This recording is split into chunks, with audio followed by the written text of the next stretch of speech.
been a little while since we've done one of these, so I'm going to give you a full tour of the gardens while they're still lush and beautiful before things kind of get very much into fall. There's not that much new happening in the tea garden.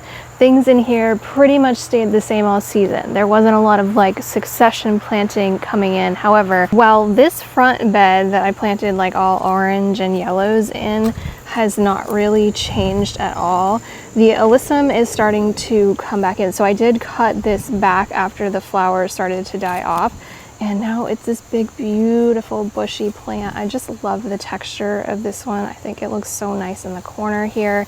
I know it would get even bigger if I let it. It's not really like a trailing alyssum. This one had yellow flowers, so we're doing all yellow in here. The snapdragons also kind of died off for the summer with the heat wave that we have, and then they just bounced right back. And I didn't cut these back at all. They're just the really low-lying bushy ones. So we've got that going on in here. The calendula is finally happy. I'm pulling buds off of this every day and drying them for our infusions. And I've let a few different lettuce plants go to seed in here. I think they're just kind of funky looking. I don't know. They don't bug me. In our Barbie bed, this was looking pretty sad when that heat wave hit. We didn't really have a lot of blooms happening at all. And in fact, this is a really late season lavender bloom. I don't know what's going on here. Again, I need to chop that back. Snapdragons came back, and the hibiscus is just starting to put out tons and tons of more baby blooms. I think it's gonna be so beautiful this month. I did try this really tall marigold that my mom had as a plug. I don't know what it is. It was supposed to be really big, and they ended up being really tiny. Honestly, not like a huge fan of the taller marigolds. In general, I like the smaller, kind of bushier ones. But my favorite part of this back bed, although it really should have been in the Barbie bed, is this Love Lies Bleeding Amaranth, which I hear now that I've planted it, I'll never not have it, because every single one of these little bits is a seed, and it is already sprinkling off in my hand everywhere. It's just so cool looking. It's really just a funky little plant. Not even that little. It can get really big. In fact, I think it would get even bigger if it wasn't kind of constricted in this container. I did overplant this one. There's a lot going on in here. I think this pineapple sage really just needed to be in the ground. Like, it is so big. I don't know if I'd grow it again. It's not my favorite, especially in comparison to the lemon verbena I have in the front bed. The tomatoes have been tricky for me this year.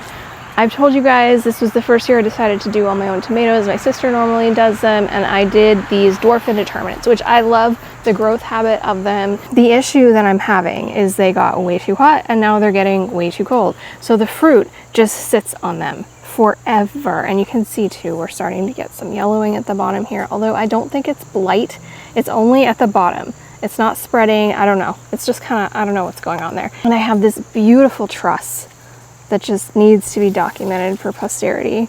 And I'm just hoping and praying that it does ripen, because like I was saying, we literally went from like awful heat wave where they couldn't ripen straight into fall. And I thought it was gonna be our false fall that normally we get at the end of August, but no, it stuck around. Like, it's been getting, it was 47 degrees last night, and it is September 5th. Like, that is, it's gonna be a cold fall if that's the normal, because we've been staying at around 50 at night, which is too cold for the tomatoes to ripen. So I'm debating chopping the tops off at this point so they can focus their energy on ripening what's left.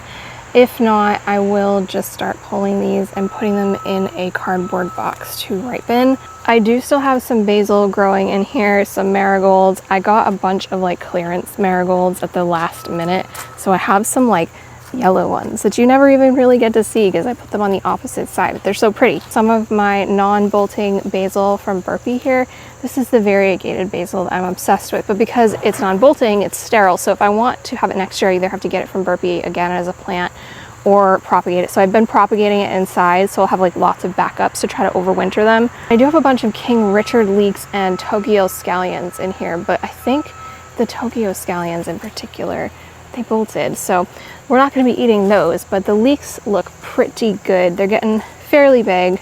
I think I probably could have done less tomatoes in these beds, which I knew at the time it was a risk. I think I packed like 10 into each of these 2x6 beds, and I probably should have done at most 12.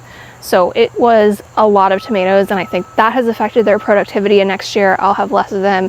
Having the watering system in this has been really nice because these beds have this kind of like slatted texture underneath, and that makes it dry out really, really fast. I think my favorite thing that I grew in this section, other than the entire tea garden as a whole, but the individual plant that was my favorite that I grew was actually an impulse buy. It was the tomatillos. I've never grown them before, so I didn't realize how like sprawling they would get.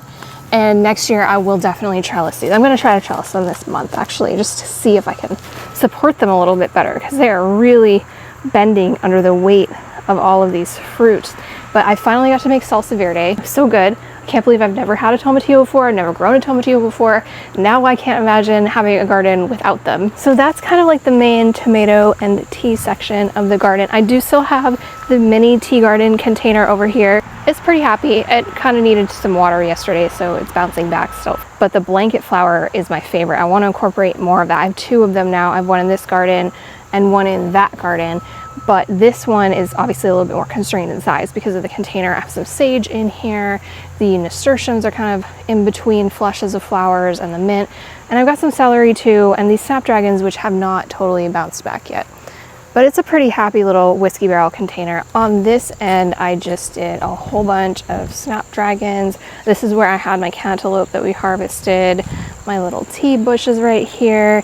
That one has the husk cherry. It did also have a squash in it. Squash vine borers found it, so right now we're just at husk cherries, which is fine. This was actually a volunteer plant that put itself here. I had tried to start them from seed and they didn't do well. This one has been kind of neglected. I had a squash in here and it died from squash vine borer. I put another one in and it's only just starting to take off. I don't even remember what it was, so we'll see what comes up. I have a few more baby squashes coming up in here too that I'm not 100% sure yet what they are because they're only putting off male flowers, so I can't see the shape of the squash yet. I don't know. They're kind of tiny because I think they're crowded, so we'll see what happens with those. The oregano on the corner, I love oregano on a corner. And then you can see this bed has been overtaken with California the giant zinnias, and these I do like. I think they're pretty overall. I like that they're adding kind of this wildness. I think the colors go with the eggplant that I have growing in here as well. This is the Ichiban that's doing so well in all the beds I've put it in. I don't think California Giant is my favorite zinnia. Something about them is just like a little too basic when you compare it to like a Queenie Lime that has so much variegation. Like I want something that just has a little bit more depth. There's a lot of other stuff buried in here that I don't even remember what it is, to be honest. I know I have thyme. I've got my snap peas going that need to be trained up this trellis. We have celosia, and I do have beans in here. Can't remember what kind of beans because I just succession sowed like a whole bunch. There's some petunias that I threw in there. When we had CBS News out to do a segment on accessible gardening with us this summer, I kind of panicked because there were a bunch of like gaps in the garden at that moment, of course. So I went to the store and I got the clearance marigolds, the clearance petunias, and I just threw them in everywhere so I'd have little pops of color happening. And they've actually taken off and they're doing pretty well. Again, no idea. Oh my God, there is a squash. What kind are you? Oh, it's a patty pan.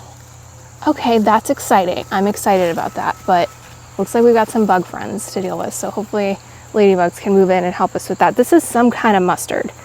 Don't remember what it is. Kind of looks like maybe endive, and we just have calendula. I try to throw calendula in everywhere, some coreopsis, and some more petunias. There's also this little lantana. I love lantana. I know it gets really, really big. It's not a perennial here. And this was another like clearance one I picked up that was obviously like stunted in growth, but that's okay. We don't need it to be huge in this particular garden bed.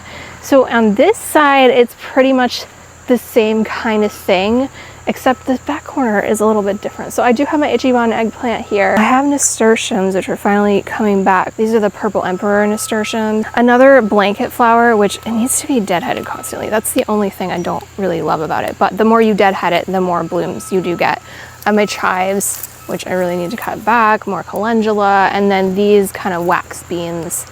Again, I really need to pick those. I let my dill go to seed, and the pollinators have been loving that.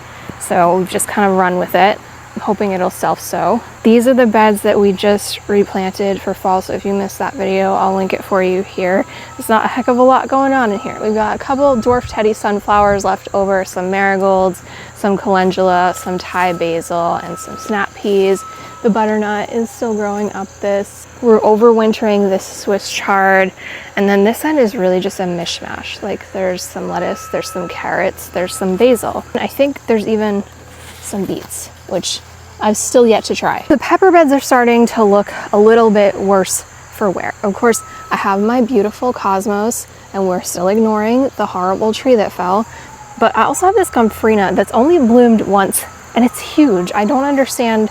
Maybe it's getting too much nitrogen or something because it's only putting off leaves and it's getting enormous. But the peppers are still producing. So what's happening in these beds is I think I put way too many cosmos in here and they're sucking up the water way faster. So these back beds need a lot more water than the front beds, and the peppers just keep getting stressed as a result because I'm not keeping on top of it as well as I should be. And I didn't label any of these. So there's been a number of times that I've grabbed a pepper thinking it was sweet and it was hot. The ones that I do recognize, of course, we've got our cayennes, our chili peppers.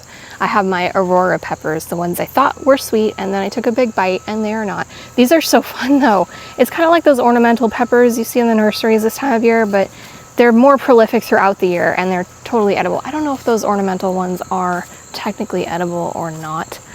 I have a bunch of jalapenos going. I've been freezing these. I'm gonna make Meg's hot sauce with them soon. There's also some carrots hidden in here that I just chaos sowed that I should probably pull, and more cayennes and shishitos and snacking peppers. I do have a couple tomato plants in here. This one's from Burpee. I don't even remember which one this is. This is the Gladiator hybrid from Burpee. I did also have a Brandywine in here that I ended up having to pull from Blight. More peppers over here, including I think my favorite pepper of all time, which is these shishitos. I've ripped out this entire corner because I also had cosmos in here and they were really sucking the life out of the peppers. So I need to refill this with soil and plant something for fall right here. So we have greenhouse, tea garden, tomato garden, veggie garden, beehive, fallen tree, some corn, some pumpkins. This is the perennial bed that I'm supposed to put the garlic in. It's completely overgrown because I can't access it because of this tree. I don't know what I'm gonna do. And then up against this side, I never show this because it's a work in progress, but I'm gonna show you.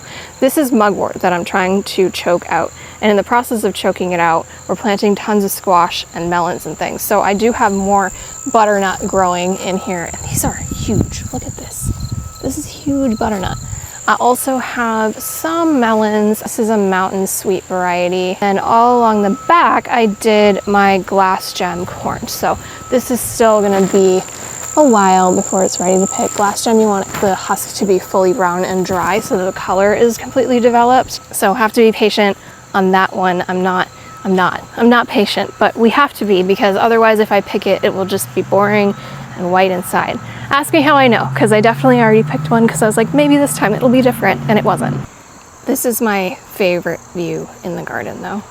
Walking under these arches, which I've had some people come in real life and tell me that the arches were smaller than they thought they were. I don't think they're that small. I mean, I am short, I'm like 5'2", but these are probably like 4 feet across, if I'm remembering correctly, and about 6 feet high. And this time of year in the garden, it's just everything's so pretty and lush, and I can come out here and pick something every single day, which is so exciting. This one looks like it might be kind of interesting. I'll have to keep an eye on that. More lettuce going to seed over here. Look at how pretty that is though. Like, that is an adorable flower. There's also some kale in here. So since we did just plant most of the first round of fall crops, things aren't looking that exciting at this time of year, but I know in another month it's gonna be totally different, and I can't wait to show you it then. But let me know if you have any questions down in the comments, and make sure you like and subscribe so you don't miss any future videos or garden tours. Thank you so much for gardening with me, and happy growing.